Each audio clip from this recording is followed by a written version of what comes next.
En este vídeo repasaremos conceptos fundamentales de derivación y de integración a través de distintos ejercicios. En este primer ejercicio se nos pide calcular la derivada de ciertas funciones que todas son de la misma pinta, son sumar de potencias. Para ello recordemos que las normas fundamentales son que si tenemos la derivada de una potencia con respecto a x, en ese caso el exponente saltaba adelante multiplicando y al exponente le debíamos bajar una unidad. Un caso concreto de esta norma es que la derivada de x con respecto a x es simple y llanamente 1. La derivada de una constante, puesto que la derivada mide el cambio, va a ser 0, donde c puede ser cualquier número real. Además, siempre que tengamos una combinación lineal, como es el caso de potencias, las derivadas funcionan linealmente, esto es decir, los números saltan fuera multiplicando y respeta las sumas y las restas. Por tanto, vamos allá con el primer ejemplo. El primer ejemplo es la función a, tenemos aquí x a la cuarta menos 5x más 9. Bien, para derivarla procedemos por pasos. La derivada de x a la cuarta pasa el 4 delante, le bajamos 1 al exponente, nos queda 4x cubo. El siguiente término, el menos 5, lo sacamos fuera de la derivada y nos queda ahora multiplicar por la derivada de x, que es 1, que no lo pondremos, y finalmente tenemos la derivada del 9, que al ser una constante es 0, que tampoco lo añadimos. El ejemplo B nos dan la función g de x igual a 2 partido de 3x al cuadrado menos x más raíz de x. Siempre que tengamos potencias o inversas o raíces, nos lo vamos a poner como potencias en el numerador, sin fracciones, con un cierto exponente. Para ello tenemos que, primero, antes de hacer la derivada, manejamos esto un poco.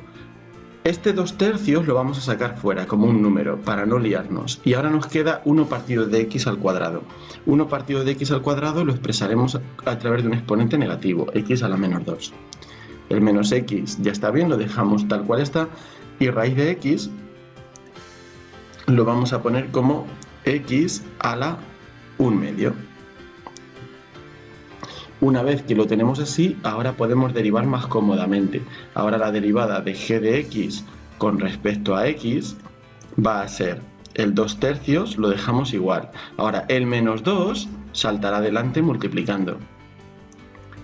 Y tenemos que restar 1 al exponente, que pasará de menos 2, al restarle 1 se queda como menos 3.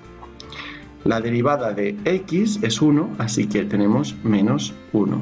Y finalmente la derivada de x a la 1/2, el 1/2 salta adelante del exponente y debemos restarle 1 al exponente, 1/2 menos 1 es menos 1/2. Simplificando un poco, nos queda menos 4/3 y en vez de poner x a la menos 3 podemos poner directamente x al cubo en el denominador. Menos 1 más 1/2 de x a la menos 1/2, que si nos damos cuenta, esto es el inverso de x a la 1/2, que es raíz de x, así que lo podríamos poner de este modo. Vamos a hacer ahora los otros dos ejemplos. En el ejemplo C tenemos 1 partido de x menos x a la 3/2, simplemente lo vamos a expresar como x a la menos 1 menos x a la 3/2, y entonces la derivada de esta función con respecto a x va a ser el menos 1 salta adelante y le bajamos 1 al exponente, nos quedará menos 2 en él, y ahora tenemos el 3/2 salta adelante y al restarle 1 nos queda 3/2 menos 1 es igual a 1/2. Por tanto, si lo acoplamos esto un poquito, nos quedaría menos x a la menos 2 es lo mismo que 1 partido por x al cuadrado, y menos 3/2 de x a la 1/2 es raíz de x. El ejemplo D es la función r de x igual a 9x al cuadrado menos 8x a la quinta más, y en vez de poner x sexta partido de 7, lo vamos a poner como 1/6 de x a la séptima. Siempre vale la pena sacar todos los números delante. Perdón, es 1/7 de x a la sexta. Ajá.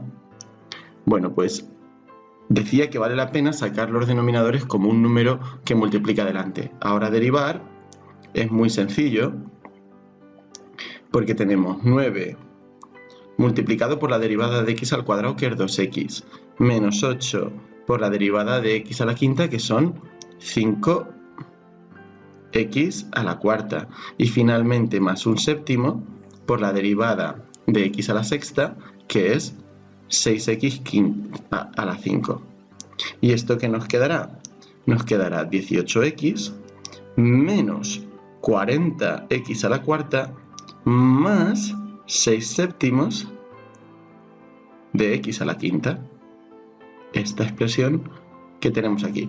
Ya vemos que es muy sistemático y fácil derivar combinaciones lineales de potencias.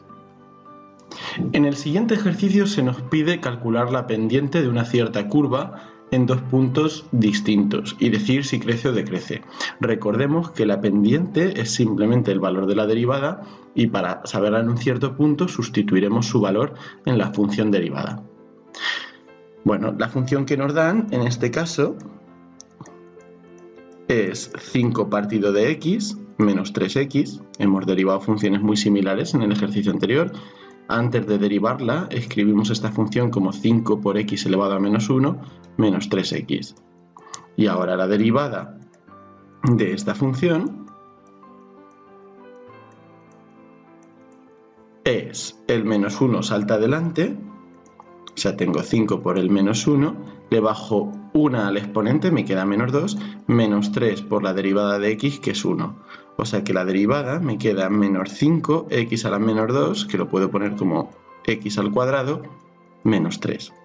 Ahora, una vez que tengo esto así, calculo la derivada en los puntos x igual a 1 y x igual a menos 3.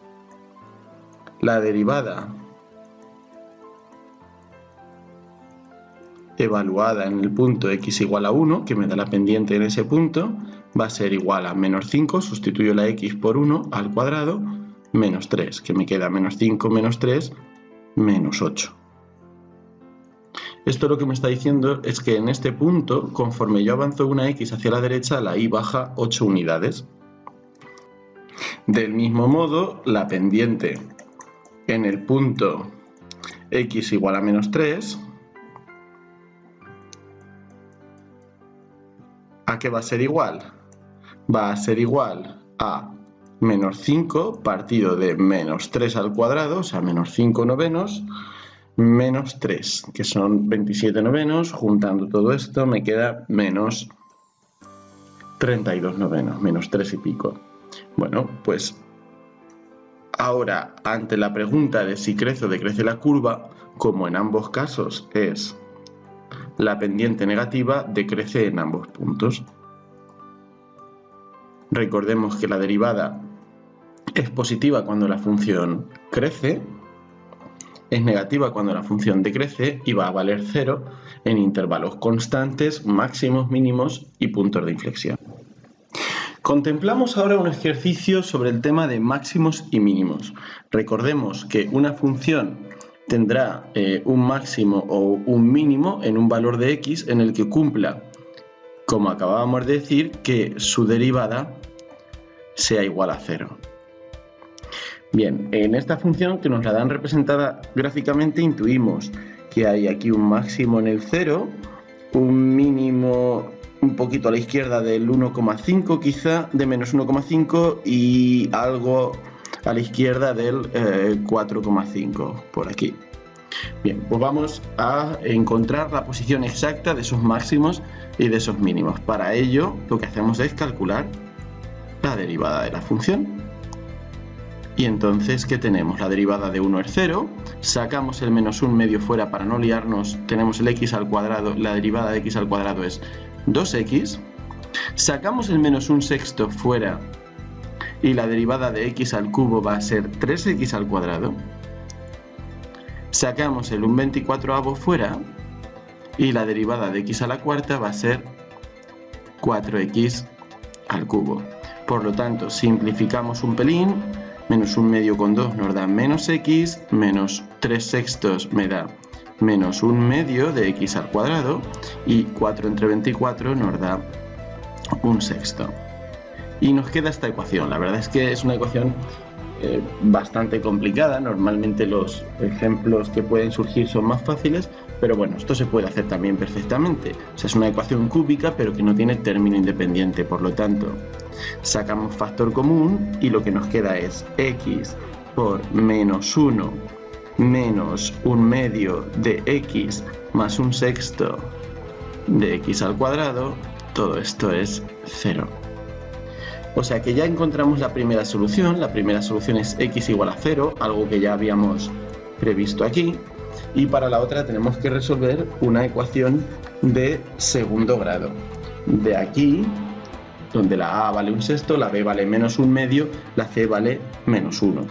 Con la fórmula habitual tenemos menos b, que daría 1/2, más menos la raíz de b al cuadrado, menos 4 por a y por c. Y todo esto partido de 2 por a, que es 1 sexto. Bueno, el 2 partido de 6 me queda 1/3 en el denominador, que lo puedo subir arriba como un 3. Si no, simplemente calculo ya directamente los valores sustituyendo con la calculadora y ya está, si no quiero simplificar más. Aquí me quedaría 1/2 más menos la raíz de 1/4 más 4 sextos, que son 2/3. Y esto, jugando un poquito con propiedades de la raíz y simplificando esta fracción, se puede poner finalmente como 3/2 más menos raíz de 33 partido de 2. Volvemos a decir que no hace falta todas estas simplificaciones, sino se calculan directamente los valores decimales. La raíz de arriba queda 4,372 aproximadamente, que era este valor de aquí, y la otra nos queda menos 1,372. De acuerdo con la intuición que teníamos antes, en realidad el mínimo estaba un poquito aquí, más a la derecha del menos 1,5. Bueno, muy bien. Ahora, el apartado B nos pide, este era el apartado A, el apartado B nos pide cuál es el valor de la función en su máximo. Bueno, puesto que el máximo acabamos de ver claramente que es x igual a 0, lo único que nos piden es el valor de f cuando x es igual a 0. Si sustituimos por 0, vemos claramente que todos estos términos de aquí se anulan y nos queda 1, algo que también se aprecia en la gráfica. El C nos dice que las unidades que avanza la función en el eje y por cada unidad recorrida en el eje x, en el punto x igual a 0. Lo que nos están pidiendo es la pendiente, porque recordemos que la pendiente no es otra cosa que las unidades que yo avanzo en el eje y partido por las unidades que avanzo en el eje x. Por cada unidad que avanzo en el eje x, si yo pongo aquí 1, la pendiente me da directamente las que avanzo en el eje y.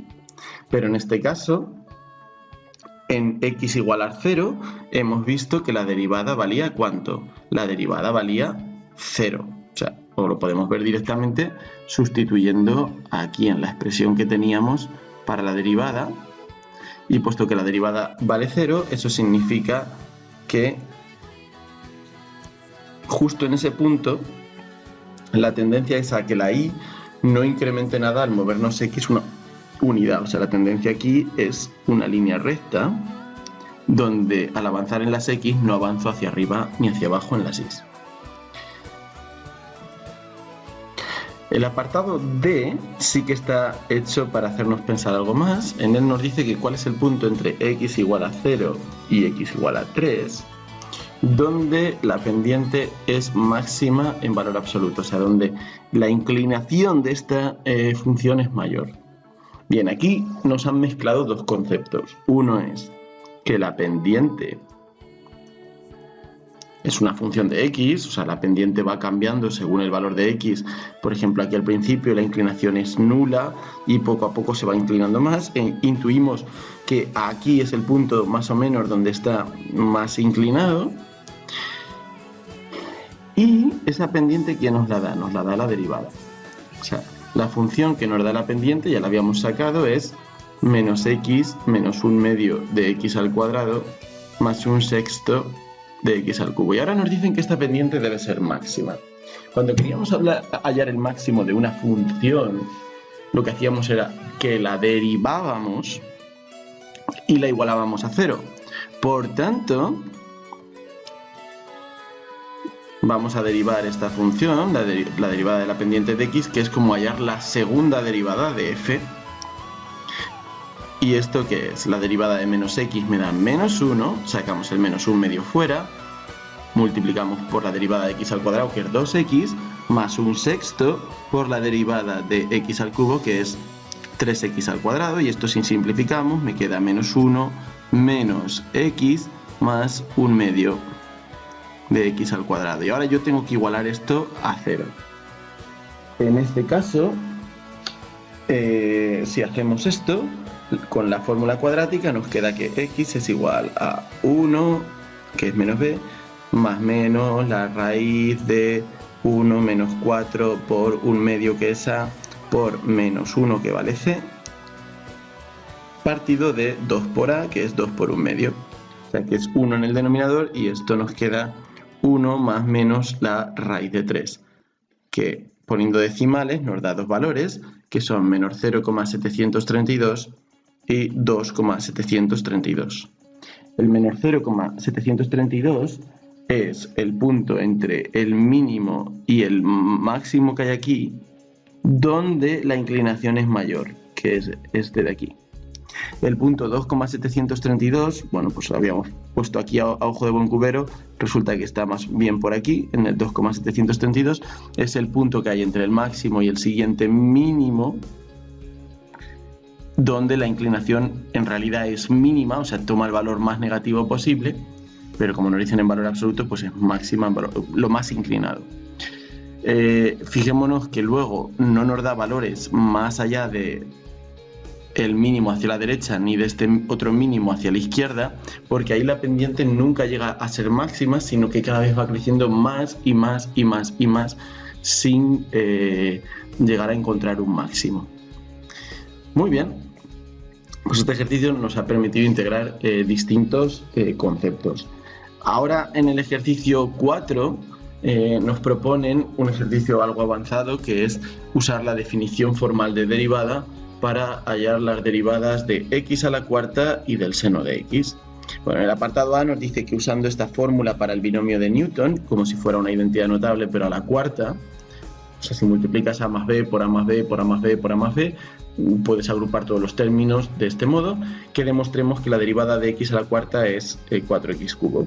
Bueno, pues lo único que hay que hacer es decir, bueno, la derivada de x a la cuarta con respecto a x, ¿qué va a ser? Va a ser simplemente el límite cuando delta x tiende a 0 de la función evaluada en x más delta x, que sería x más delta x a la cuarta, menos x a la cuarta, y todo esto dividido por delta x. Y a partir de aquí lo único que tenemos que hacer es desarrollar y cancelar términos. Desarrollamos de acuerdo con esta fórmula la identidad notable, nos quedará x a la cuarta, bueno, aquí antes de x a la cuarta, o sea, no nos olvidemos que el límite es importante. Al final tenemos que hacer esta operación cuando hayamos simplificado de tomar delta x tan pequeño como se pueda.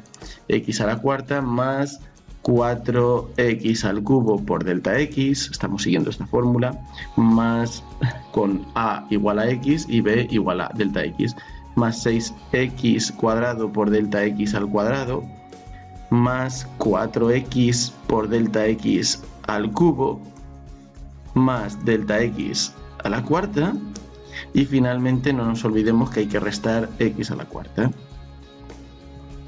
y esto va todo dividido por delta x. Aquí la cancelación crucial tiene lugar entre los términos dominantes, y ahora podemos sacar en la parte de arriba factor común a delta x, que también es algo muy importante porque en ese momento vamos a poder tacharlo con el denominador. Me queda delta x es factor común de 4x cubo más 6x al cuadrado por delta x más 4x por delta x al cuadrado más delta x al cubo. Ahora cancelo numerador con denominador y ahora sí puedo tomar el límite sin incurrir en dividir por 0, y al tomar el límite todos estos términos de aquí se me van a hacer 0 porque están multiplicados por delta x o sus potencias, y me queda únicamente 4x al cubo. Del mismo modo se nos pide ahora hallar el valor de la derivada del seno de x a través de su definición usando la identidad trigonométrica del ángulo suma, que nos dice que el seno de la suma de ángulos es igual al seno del primero por el coseno del segundo más el coseno del primero por el seno del segundo, y diciéndonos que cuando el argumento del seno y del coseno es muy pequeño se puede aproximar por estos polinomios de aquí. Bien, pues usamos la definición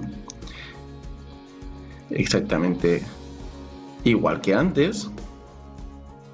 El incremento en la función partido por el incremento en x, y ahora desarrollamos el seno de x más delta x usando esta identidad de aquí. Nos quedará que esto es el límite cuando delta x tiende a 0 de el seno de x por el coseno de delta x más el coseno de x por el seno de delta x, y ahora menos seno de x, y todo esto partido de delta x. Ahora es el momento de sustituir coseno de delta x y seno de delta x, puesto que delta x es muy pequeño, por sus aproximaciones polinómicas. Esto nos deja seno de x por, y donde tendríamos coseno de delta x lo sustituimos por 1 menos delta x al cuadrado partido de 2 más coseno de x por seno de delta x, que lo vamos a sustituir por delta x menos delta x al cubo partido por 6, y finalmente menos seno de x. Ahora sí podemos simplificar. Nos queda que esto es igual al límite de delta x cuando tiende a 0 de que vamos a desarrollar todos los términos, seno de x menos seno de x por delta x al cuadrado partido por 2 más coseno de x por delta x menos coseno de x por delta x al cubo partido de 6, y finalmente menos seno de x, y aquí, de modo análogo a lo que antes ocurría, hay una cancelación que es crucial. Volvemos a sacar factor común a delta x arriba, que ahora sí que lo podemos hacer, y entonces nos queda menos seno de x por delta x partido de 2 más el coseno de x, que también multiplica a delta x, menos coseno de x por, en vez de delta x cubo, aquí nos queda ya, después de sacar factor común, delta x al cuadrado partido por 6. Cancelamos denominador y parte del numerador, y ahora sí podemos tomar perfectamente el límite cuando delta x tiende a 0. Este término se me va a ir porque delta x lo voy a hacer 0, este también, y me queda únicamente el coseno de x, como habíamos predicho. En el siguiente ejercicio se nos hace una serie de preguntas que tienen que ver con derivadas, integrales y la relación entre ellas, que es lo que se llama el teorema fundamental del cálculo. En primer lugar, se nos dice que enunciemos el teorema fundamental del cálculo y recordemos, ¿qué es lo que nos dice el teorema fundamental del cálculo? Bueno, que si f mayúscula de x es una primitiva de la función f minúscula de x, esto es una función que cuando la derivas te da f minúscula de x, o sea, es el inverso de la derivada, entonces se cumple que la integral de entre a y b de la función f de x, que se escribe así y representa el área bajo la curva f de x entre los puntos de abscisa x igual a y x igual a b, es simplemente igual al valor de la primitiva en el límite superior de la integral menos el valor de la primitiva en el límite inferior de la integral. Esto es lo que nos dice el teorema fundamental del cálculo. Ahora, vamos a ver si las siguientes afirmaciones son verdaderas o falsas. La primera nos da una integral que, pues de momento, no sabríamos hacer a priori, con una función bastante complicada. Bueno, en realidad no tanto, porque podríamos convertirla en una potencia si expresamos 2 elevado a x a la 1 medio es 2 elevado a x medios, y entonces esto, el exponente, el logaritmo, lo haría saltar delante. Todo esto lo podríamos poner como x medios por logaritmo de 2, que es simplemente un número, 0,693 tal. Bueno, en realidad sí que sabríamos hacerlo, pero bueno, es una función rarísima. Esta pregunta lo que está hecha es como para pillar, es para decir, ¿es esto igual a 0? La respuesta es sí. ¿Pero por qué? Porque la integral va de 0 a 0. Recordemos que la integral lo que nos da es, si tenemos una función f de x, al integrar entre a y b nos da este área. Pero si el punto a y el punto b coinciden, lo único que tenemos es una línea que no tiene ningún tipo de área. Entonces ese área va a ser necesariamente 0, independientemente de la función que hay aquí, la sepamos integrar o no la sepamos integrar. La siguiente nos dice, si al representar x en función de t tenemos una recta, o sea, algo tal que así, la gráfica de v en función de t es una recta horizontal. Esto vuelve a ser verdadero porque la velocidad es la derivada de x, de la posición, y la derivada nos da la pendiente. La pendiente de una recta es una constante, siempre está igual de inclinada, por eso siempre toma el mismo valor. Con lo cual esto es verdadero también. Nos dice la siguiente, la integral de una función en un punto de inflexión es igual a 0. Esto no es cierto, es la derivada de una función es la que es 0 en un punto de inflexión, como en un máximo o en un mínimo. La integral no tiene la integral en un punto no tiene sentido, la integral siempre es entre dos puntos. Es el área entre dos puntos, no tiene sentido como la derivada que se calcula en un punto y me da la pendiente en él. La integral es un concepto global y la derivada un concepto local en un cierto punto. Al representar en una gráfica la velocidad en función de tiempo, el área bajo la curva entre t1 y t2 nos da el espacio recorrido. O sea, lo que nos están diciendo es lo siguiente. Si yo tengo aquí la velocidad en función del tiempo, y tengo aquí un tiempo t1 y aquí un tiempo t2, y esta es la gráfica de la velocidad, esto de aquí es el espacio recorrido. Bueno, pues eso es correcto porque recordemos que el espacio, o sea, la posición, viene dada por, es la primitiva de la velocidad. Y según el teorema, o sea, es la primitiva de la velocidad con respecto al tiempo, y según el teorema fundamental del cálculo, la integral de la velocidad entre t1 y t2 va a ser la primitiva, la x en el punto t2 menos en el punto t1, y esto es el espacio recorrido. Estas cosas quizá son un poco difíciles de ver de entrada a partir de la definición, pero se basan en los conceptos que hemos visto. Finalmente, si dos funciones se diferencian en una constante, su integral es idéntica. Bueno, esto no es correcto, porque si tenemos una función y otra que se diferencia en una constante, o sea que la llevamos por ejemplo arriba, no es lo mismo este área de aquí que este área de aquí. Lo que sí que sería igual sería su derivada, pero su integral no es la misma. De hecho, la integral de una constante es esa, con respecto a x es esa constante multiplicada por x. Seguimos con preguntas de verdadero o falso. La primera nos dice, las funciones logaritmo de la raíz de x y logaritmo de la raíz de x más 5 tienen la misma derivada. Esto es correcto porque se diferencian únicamente en una constante. Aunque yo no sepa calcular la derivada de esta función, sé que van a tener la misma derivada.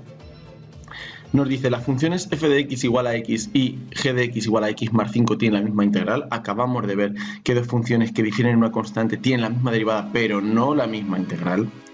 La derivada de una función en el punto x igual a nos da el valor de la pendiente en ese punto. Exacto, esa es la motivación de la derivada.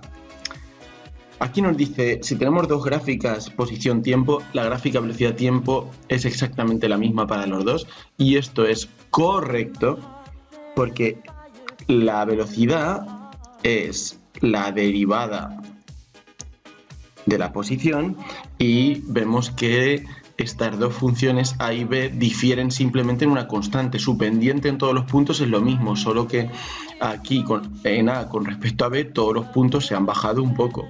Pero la pendiente aquí es la misma que aquí es la misma que aquí, etcétera. Con lo cual la gráfica velocidad-tiempo será exactamente la misma. La velocidad instantánea se define como la integral de la posición con respecto al tiempo. No, recordemos que para pasar de posición a velocidad derivamos.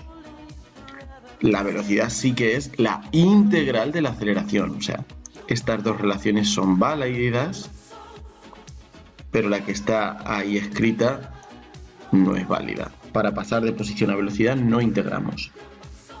Siguiente, nos dice, la integral de 1 partido de x es logaritmo de x. Si esto es así, esto significa que la derivada del logaritmo de x, como son inversos, va a ser 1 partido de x. Ahora nos dice, la derivada de g de x igual al logaritmo más 777 es igual a 1 partido de x. Y esto es correcto porque la derivada del logaritmo de x acabamos de ver que era 1 partido de x y la derivada de 777 es una constante, la derivada nos da 0. Por tanto, la derivada de todo esto nos da 1 partido de x, esto es correcto.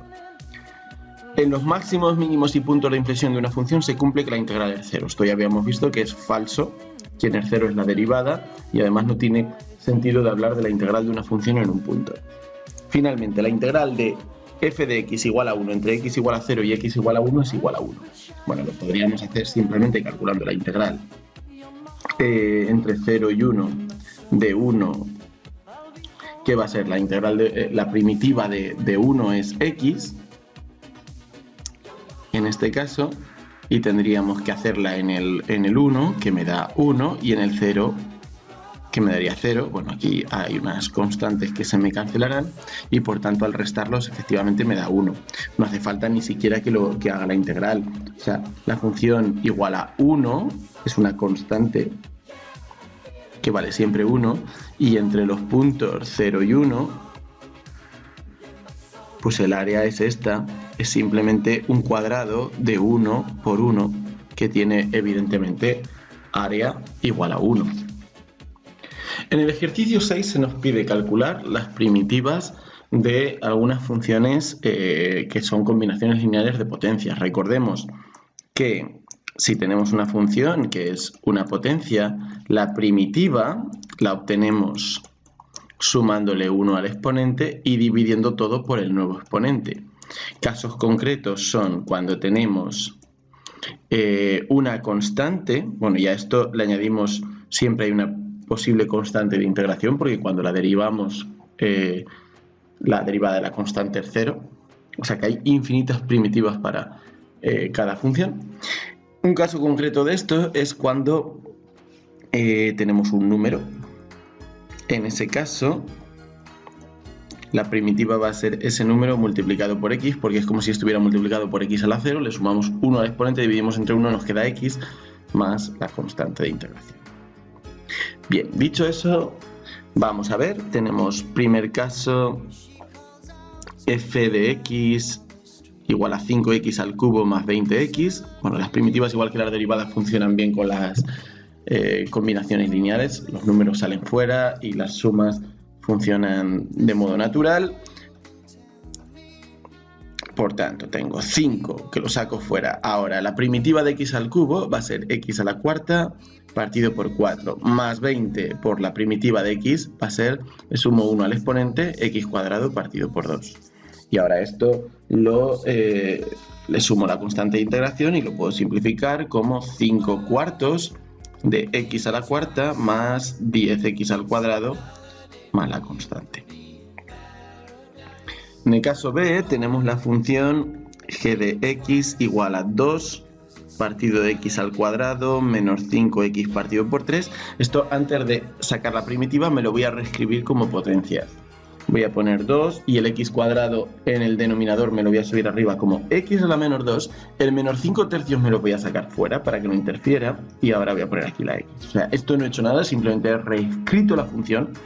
Y ahora la primitiva, ¿cuál va a ser? Va a ser 2 por, ahora le sumo 1 al exponente y de menos 2 paso a menos 1 y tengo que dividir por menos 1 menos 5 tercios y ahora la primitiva de x va a ser x cuadrado partido por 2 y sumo la constante de integración. Esto que me da 2 entre menos 1 es menos 2 y x a la menos 1 lo puedo poner como partido por x menos 5 entre, hay un 3 y un 2 dividiendo, me dan un 6, 5 sextos de x al cuadrado más la constante.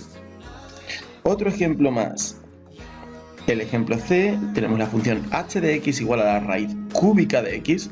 Esto nos lo vamos a poner como x elevado a 1/3 y ahora podemos hacer la primitiva.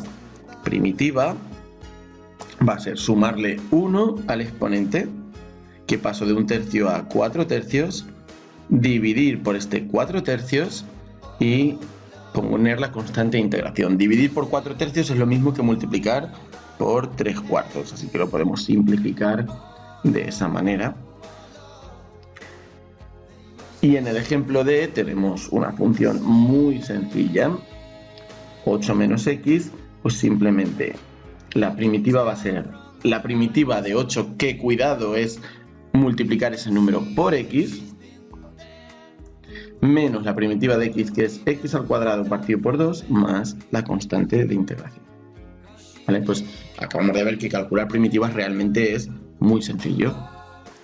Ahora vamos a usar esto para calcular áreas, usando el teorema fundamental del cálculo. En este primer caso se nos pide el área bajo la parábola f de x igual a x al cuadrado entre x igual a 1 y x igual a 3, que es este área sombreada de aquí. Como ya nos pone el propio dibujo, lo que tenemos que calcular es la integral entre 1 y 3 de la función x al cuadrado con respecto a x.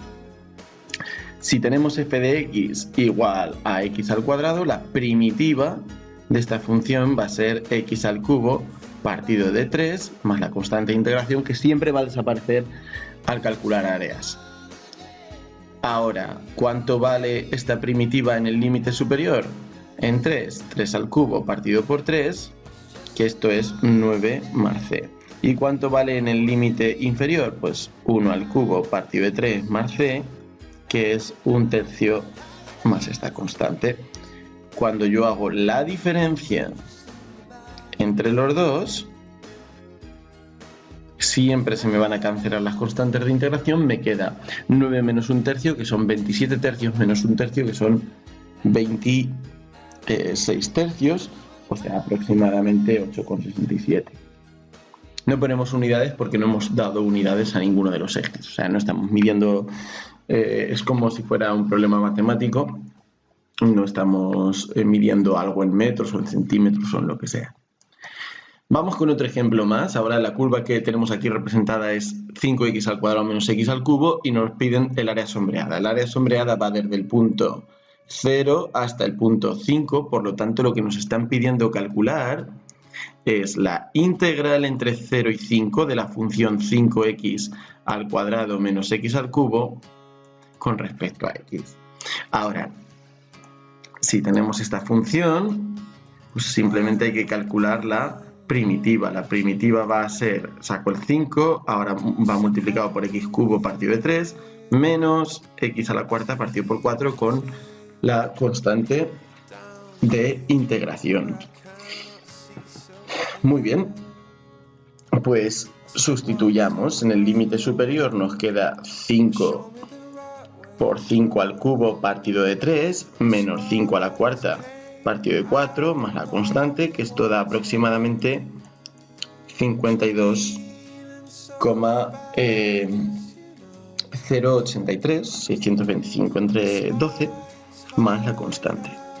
Y en el límite inferior es mucho más fácil porque al sustituir por 0 nos va a dar todo 0. 5 por 0 al cubo partido de 3, todo esto se va, menos 0 a la cuarta partido de 4, esto también se va, nos queda únicamente la constante. Al hacer la primitiva en el punto superior me queda 52,083 más la constante de integración menos la constante de integración, que es la primitiva en el punto de abajo. Esto cancela y nos da 52,083. Es un resultado que más o menos uno puede intuir, puesto que contando estos cuadritos que tienen uno de lado en las X y uno de lado en las Y, pues aproximadamente hay 52 cuadritos bajo este área sombreada.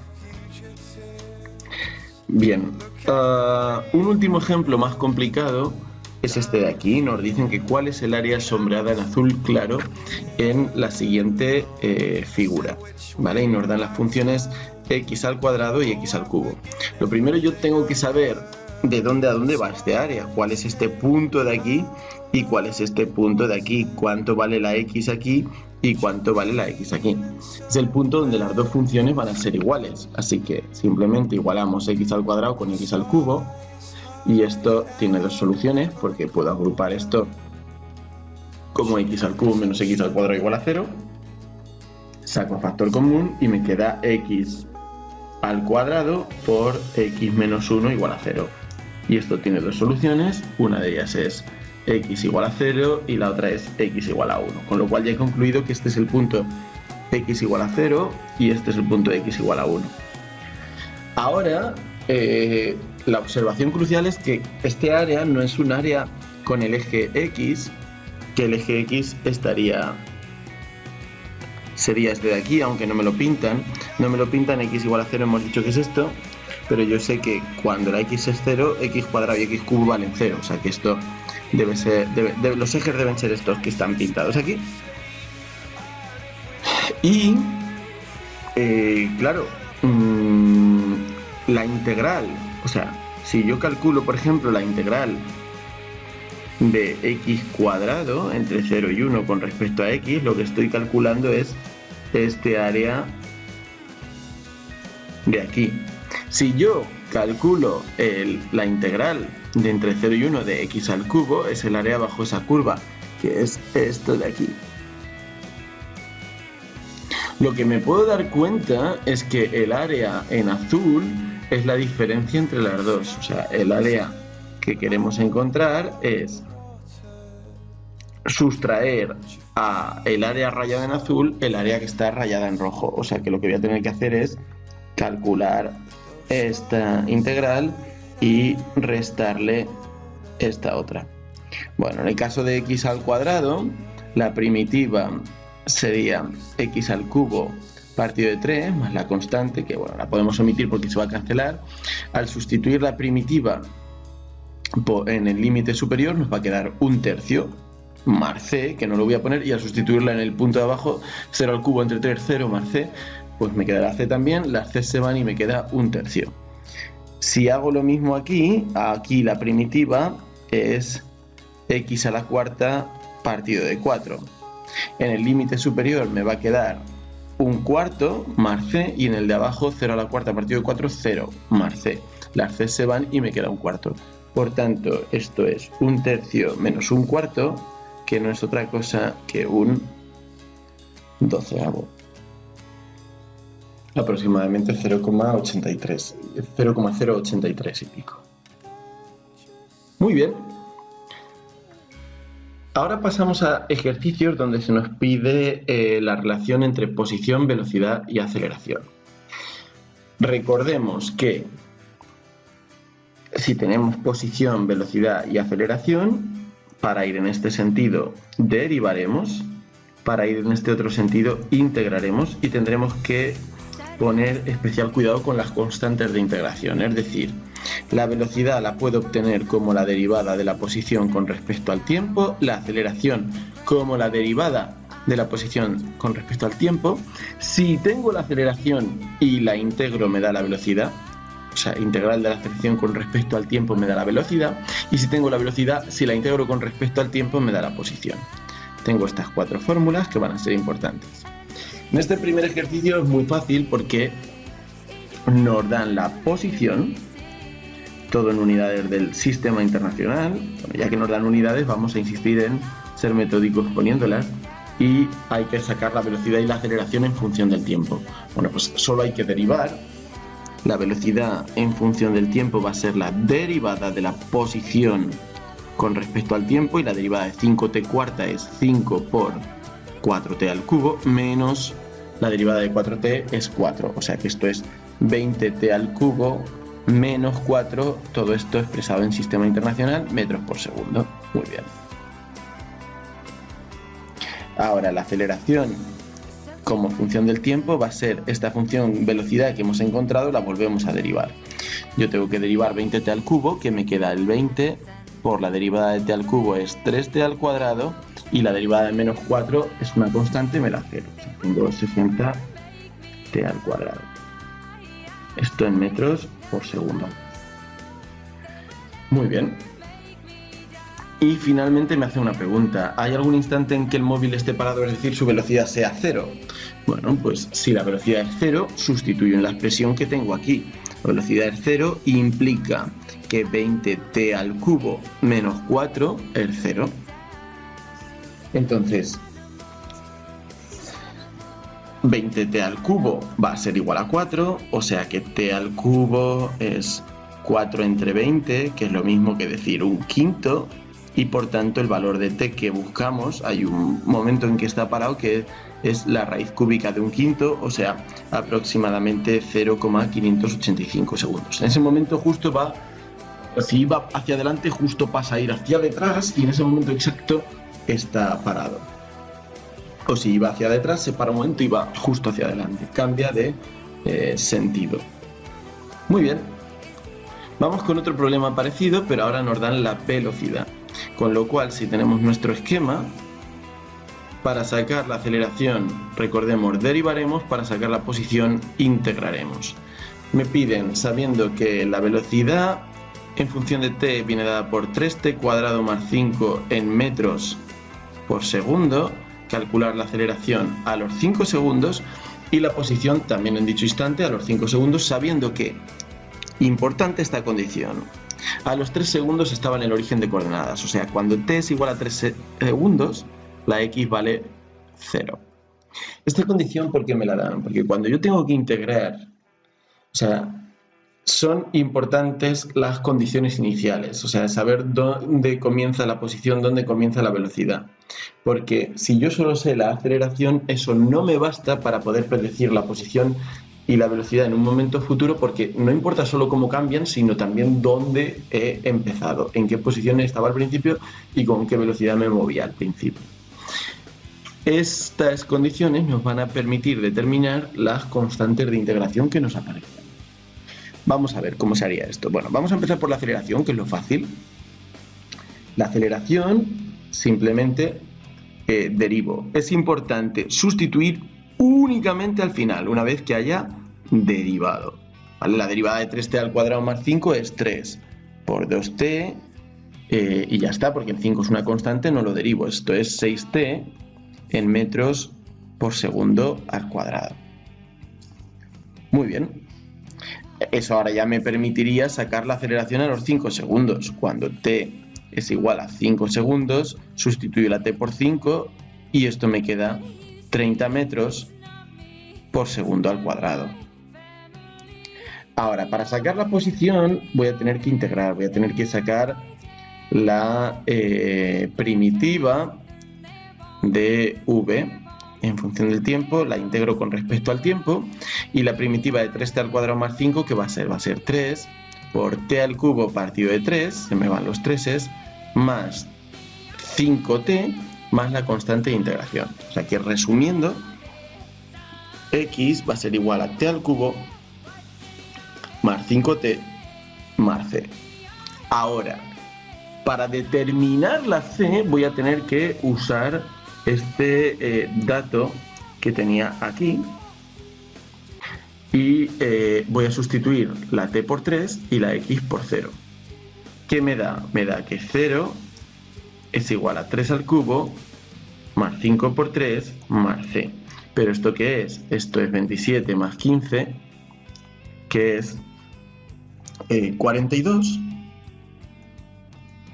Y por tanto, despejando la c, es simplemente menos 42. Una vez que tengo la expresión de la x en función del tiempo y tengo la c, lo junto todo y digo x en función del tiempo es igual a t al cubo más 5t, y en vez de poner c pongo menos 42. Y solo ahora al final puedo sacar la posición cuando t es igual a 5 segundos. Cuando t es igual a 5 segundos, sustituyo la t por 5, 5 al cubo, más 5 por 5, menos 42, y esto me da 108 metros. Sabemos que todo lo que tenga que ver con integral es más complicado porque tenemos que hacer un paso más, que es determinar con los datos iniciales la constante de integración. Pero tampoco es mucho más difícil. Ahora, en el ejercicio 12, lo que se nos da es la aceleración. En función del tiempo, las unidades aquí están mal, serían metros partido por segundo al cuadrado. Y nos dice si su posición a los 5 segundos es el origen de coordenadas, o sea, cuando t es igual a 5 segundos, la x vale 0 metros, y su velocidad inicial, o sea, cuando t es igual a 0 segundos, la velocidad vale 3 metros por segundo, que hallemos su posición y su aceleración cuando t es igual a 3 segundos. Bueno, hay algo que es fácil, desde luego, que es sacar la aceleración a los 3 segundos. Porque si la tenemos en función de tiempo, cuando t es igual a 3 segundos, simplemente hay que sustituir 3 por 3 al cuadrado, me da 27 metros por segundo al cuadrado. Vale, ahora la parte complicada es sacar la posición. No la podemos hacer de golpe porque tenemos que hacer dos pasos, integrar una vez e integrar otra. Vamos a ver cómo lo hacemos. En primer lugar, sacamos la velocidad. La velocidad, en función del tiempo, va a ser la integral de la aceleración, o sea, sacar la primitiva de la aceleración, y esto que nos da 3t al cuadrado es, la primitiva va a ser 3 por t al cubo partido de 3 más la constante de integración. Los 3 se van. Resumimos, v es igual a t al cubo más c, y ahora usamos esta información que tenemos. La información que tenemos es que cuando t vale 0, v vale 3. Sustituimos la v por 3, la t por 0, 0 al cubo vamos a ser 0, más c. De aquí saco que la c es 3, y poniendo todo junto, saco mi expresión de la velocidad en función del tiempo, que es simplemente t al cubo más 3, todo esto en metros partido segundo, ¿vale? Ya tenemos la expresión de la velocidad en función del tiempo. Ahora, vamos a hallar la posición, volvemos a integrar del mismo modo. O sea, hay que sacar ahora la primitiva de t al cubo más 3. Y la primitiva de t al cubo más 3 es t a la cuarta partido de 4 más 3t más la constante de integración. Resumiendo, x nos ha quedado que es t a la cuarta partido por 4 más 3t más c. Para determinar esta c, que no tiene nada que ver con la anterior, la llamamos c a todas las constantes de integración, pero no tiene absolutamente nada que ver con esta de aquí. Le podríamos dar otro nombre, siempre la llamamos a las constantes c, pero esta es una constante distinta, es la de la posición. Usamos este dato que teníamos aquí, que cuando t vale 5, x vale 0. O sea, sustituyendo, tengo 0 es igual a 5 a la cuarta partido de 4 más 3 por 5 más c.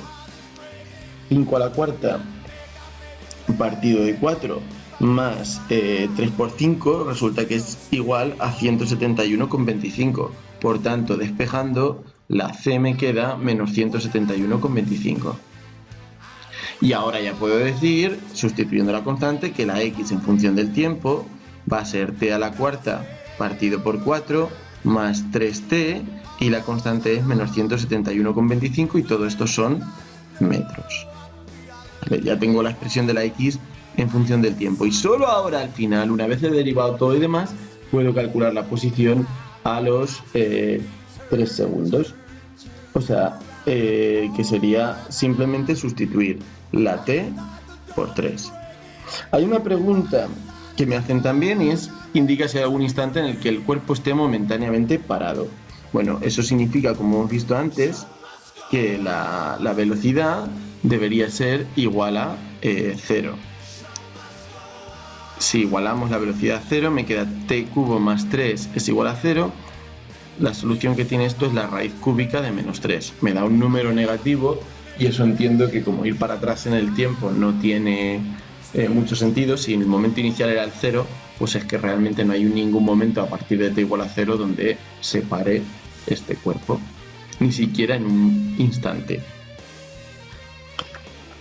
Muy bien, y para acabar vamos con la interpretación gráfica de las derivadas. ¿Vale? Recordemos que la derivada nos da la pendiente, y aquí lo que se nos pide es calcular de forma cualitativa las gráficas velocidad-tiempo y aceleración-tiempo a partir de las gráficas posición-tiempo. O sea, hallar las gráficas de la derivada. Bueno, en estos casos es recomendable pintar las gráficas una debajo de la otra. ¿Por qué? Porque así podremos comparar valores iguales del tiempo de una forma rápida. Esto va a ser la posición, la velocidad y la aceleración. Vale. Vamos a pintar más o menos la gráfica que nos dan. Sube un poquito al principio, luego tiene aquí un... Bueno, vamos a hacerlo un poquito mejor. Sube un pelín al principio, luego tiene como un máximo, hay algo como un punto de inflexión, y hace algo así. Vale, más o menos esto trata de ser esta misma curva de aquí. Vamos a ver cómo podemos sacar rápidamente la gráfica de la derivada. Bien, lo primero, hay puntos que son claros, y es que sabemos que la derivada va a ser 0, ¿dónde? La derivada va a ser 0 en los máximos, o sea, en este punto donde x tiene un máximo, yo ya sé que la velocidad va a ser 0. En este punto donde tengo un punto de inflexión, que por un momento es como si fuera la función una constante, también la derivada va a ser 0, y en el mínimo también la derivada va a ser 0. Ahora, yo me tengo que ir fijando si la función crece, en cuyo caso la derivada va a ser positiva y va a tomar valores por encima del eje x, o si por el contrario decrece y entonces va a tomar valores negativos. Al principio empieza creciendo, y además cada vez se va volviendo, esta inclinación crece más rápido, o sea que crece, o sea que la v es positiva, se hace más positiva la v, pero luego tengo que llegar un momento a pasar por el 0, o sea que luego va a bajar, decrece y tiene que llegar otra vez aquí, a este punto donde hemos dicho que era 0, pero al loro, porque no empieza a crecer ahora, sino que baja, y los puntos de inflexión lo que tienen es que baja y vuelve a seguir bajando, o sea que haría algo así, y ahora sí que crecería finalmente.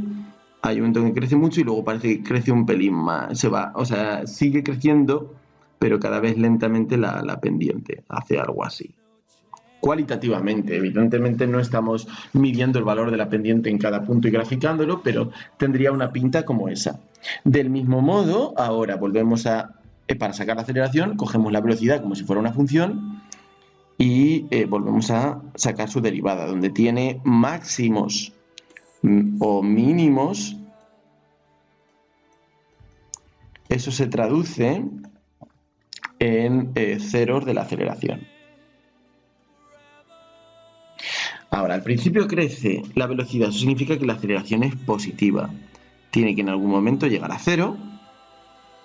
Veamos que luego se vuelve negativa esta pendiente porque decrece la v, eso significa que la aceleración va a estar por debajo del eje x, va a tomar valores negativos. En este punto vuelve a crecer la velocidad, toma la aceleración valores positivos, vuelvo al 0, vuelve a bajar la velocidad, ahí la aceleración, digamos, va a ser negativa, vuelvo a pasar por el 0 y la velocidad aquí desde este punto en adelante crece, aunque crece con un crecimiento que se va ralentizando, o sea, crece, pero llega un momento en que ya no crece tan rápido. Sigue creciendo, la aceleración es positiva, pero no tanto, ¿vale? Muy bien, bueno, pues esto sería un poco la manera de hacer un dibujo cualitativo de las derivadas. Vamos a verlo con algún otro ejemplo. Aquí se nos dice algo similar. Nos dice que ahora tenemos esta función y pintemos las gráficas de la derivada. Bueno, pues esto del mismo modo cogemos, ahora ya nos lo dan, uy, qué mal, ¿no? Aquí nos lo dan pintado una encima de la otra, en los mínimos de la x y en sus máximos la velocidad, que es la derivada, va a valer 0, también en los intervalos donde sea constante va a valer 0, la gráfica, y ahora me fijo en la x. La x aquí, ¿qué hace? Decrece. La pendiente va a ser, por tanto, negativa, o sea que la v va a tomar valores negativos. Empezamos más o menos aquí. Tengo que llegar al 0, luego empieza a crecer, o sea que la v va a tomar valores positivos, pero en algún momento tiene que volver otra vez al 0, o sea que haría algo así, y luego decrece y tengo que volver aquí al 0. Del mismo modo con la aceleración, ¿ahora qué voy a tener? Bueno, pues tengo aquí un máximo, por lo tanto la aceleración aquí va a valer 0, aquí tengo un mínimo, la aceleración va a valer 0 y en el periodo constante la aceleración también va a ser 0. Al principio vemos que crece, o sea que empezamos con una aceleración positiva, de hecho va creciendo con una pendiente cada vez mayor, o sea sube un poquito la aceleración y luego tiene que en algún momento pasar por 0. Luego la velocidad va decreciendo, con lo cual la aceleración va a ser negativa, vuelve a pasar por 0, hay un momento en que sube la velocidad y tengo que volver a 0. La aceleración haría algo tal que así. Vale, nos dice que dónde el móvil avanza y dónde retrocede. Bueno, pues avanza siempre que la velocidad, avanzar significa que la velocidad sea mayor que 0 y retrocede que la velocidad sea negativa. Bueno, pues claramente aquí en este trozo donde la velocidad es positiva avanza y en los otros trozos aquí la velocidad es negativa, está por debajo del eje X, aquí retrocede. En este caso de aquí la velocidad es nula, está quieto, ni avanza ni retrocede. Nos dice también que deduzcamos a partir de las gráficas que hemos dibujado cuál es el signo de la aceleración cuando la posición es un máximo y un mínimo. Bueno, si nos fijamos, cuando la posición pasa por un máximo, aquí la aceleración nos ha salido negativa. Cuando la posición pasa por un mínimo, la aceleración nos ha salido positiva. Esto es algo común que nos permite distinguir mínimos y máximos. Cuando tenemos un mínimo o un máximo o un punto de inflexión, la derivada sabemos que es 0, pero no sabemos si el valor de x que nos da corresponde a un mínimo o a un máximo. Esto, como se puede saber, es haciendo la siguiente derivada, o sea, la derivada de la derivada, que a veces se escribe así como segunda derivada, de una forma un poco extraña. Si me sale positiva, estoy en un mínimo. Si me sale negativa, estoy en un máximo. Y del ejercicio anterior, si nos fijamos, cuando estoy en un punto de inflexión como este, si bajo me doy cuenta de que la aceleración, la derivada segunda, me da 0. O sea que es 0 en un punto de inflexión. O sea, si volvemos a derivar, podemos distinguir cuando algo es un mínimo, un máximo o un punto de inflexión. Ahora, viendo el ejercicio anterior, nos damos cuenta de que también nos pedía cuándo avanzaba y cuándo retrocedía, y también cuándo acelera y cuándo frena. Acelera significa que v y a, la velocidad y la aceleración, tienen igual signo, y frenar, que v y a tienen signo contrario. Bueno, no lo vamos a hacer en detalle, pero por ejemplo, aquí, este trozo de aquí donde la velocidad es positiva y la aceleración también lo es un trozo donde aceleramos. De hecho, otra manera de verlo es que la velocidad crece. Aquí, en todo este trozo, donde la velocidad es positiva, pero la aceleración es negativa, lo que tenemos es que frenamos. ¿Vale? O sea, habría que comparar el signo de V y de A en cada una de ellas. Para acabar, en el ejercicio 15 nos piden hacer lo mismo, pero ahora con una función un poco peliaguda, aparentemente, que es esta de aquí, que es dibujar la gráfica de la derivada.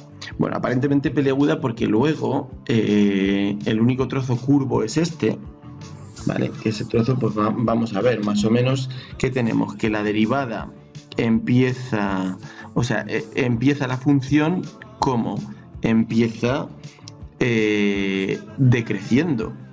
O sea, lo vemos que tiene una pendiente más o menos aquí de -4 aproximadamente, porque por cada uno que avanzó en la X bajó 4 en la Y.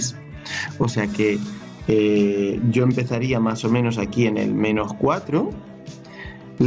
Aquí en el mínimo la derivada es 0. Y mientras tanto lo que va haciendo es subiendo. Si es negativa, todo el rato baja, pero cada vez baja con una pendiente menor hasta llegar a 0. Y aquí empieza a subir con una pendiente más o menos, tiene al final de más o menos 1/2. O sea, aproximadamente me quedo aquí.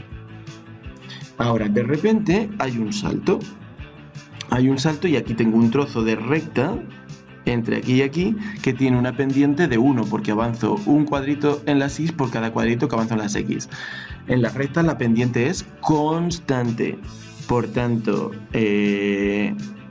bueno, aquí la escala está cambiada. O sea, aquí tendría que borrar un poquito. En el 1 tengo un trozo donde la pendiente es 1 constante. Hay un pequeño salto que llega hasta más o menos aquí.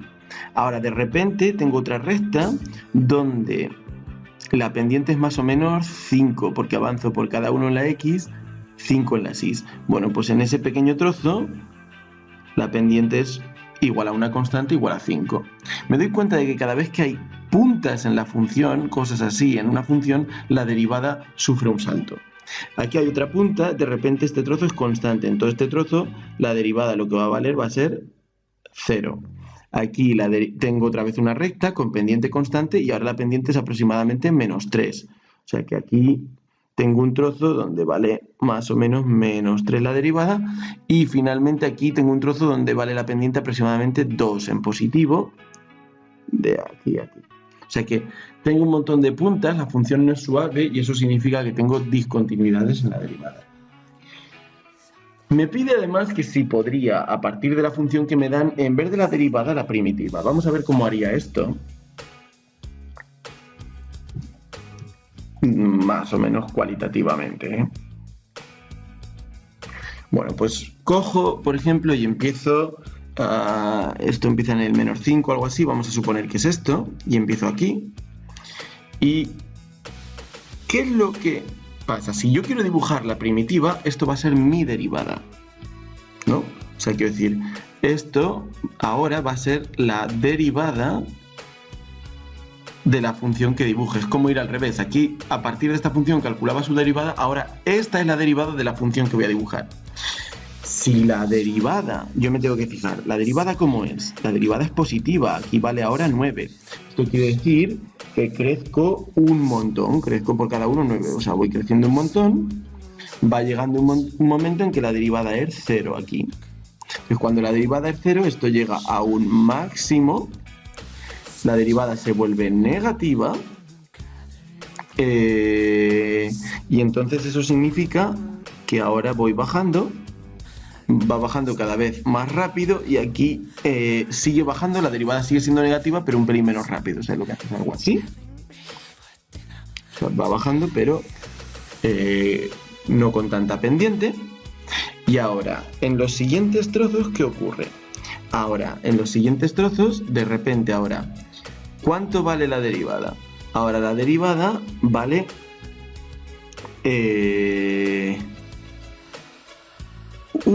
pasa de valer 0, o sea, aquí tengo un trozo constante, y pasa a valer 2. O sea que voy a ir creciendo poco a poco, y va bajando, y de repente aquí empiezo a crecer, hace como una pequeña punta, crezco. Ahora aquí crezco como más rápido, que vale 5, o sea, cambia mi pendiente. Y va haciéndose cada vez más rápida la derivada, o sea, sigue creciendo, mantiene un ritmo de crecimiento, una pendiente igual a 7, o sea, que durante un buen rato, durante todo ese rato, no sería tal cual así, sino que subiría durante todo el rato este que estoy constante a una razón de por cada uno subo 7.